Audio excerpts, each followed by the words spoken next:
Gikundi giti gia thirikari gia Peace Ambassadors Kenya ni kirikitie rugendo rwao rwa kuma kaunti-ini ya Embu mwanka Meru aria bethiritwo bakiariria mathina ja kimathuganio bakiaria nibaugite thina je nionekete kunyiria antu babaingi baria kinyana ni ara nandi bendekithitie muntu akaragia ndirari na thina kenda gutungatirwo.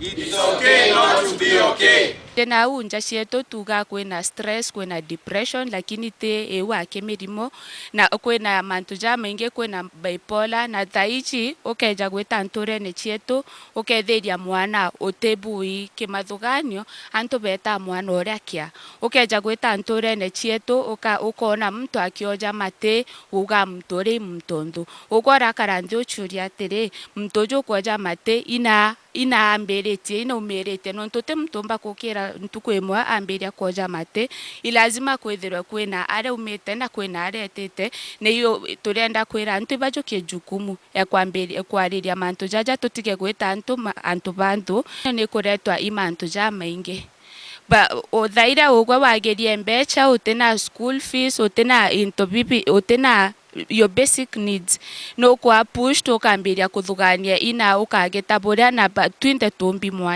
tombi mwanya kimathuganio. Moroto jwetu jwa kwithia twina wokiu twi Peace Ambassadors Kenya tugwatanirite na Kenya Police jurari gukirita awareness ka kumenyithia antu betu ba Meru Tharaka amwe na Embu mantu jaja gutuma tukethia tukiuma nkoma kama mantu jaja kwithia jege affect mathugania jetu kana akiri cietu. So tuambirie safari yetu kuma Wednesday na ara Embu ambapo tuko mwezi wa 5 ambao tuna create awareness kuhusu mental health.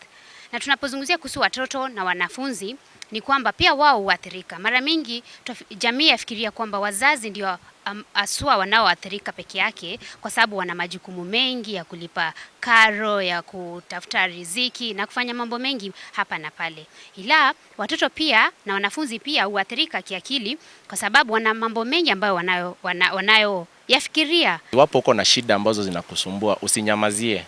Fungua roho, ongea na rafiki yako, ongea na nduguyo au mtu yeyote yule ili uweze kupata usaidizi. Afisa ni binadamu. Usiseme kwamba ati kwamba afisa amechukua uhai wake eti ni kwamba si binadamu. Huyu ni afisa, ni binadamu, ni ndugu, ni baba na pia anapitia changamoto kama binadamu yule yote.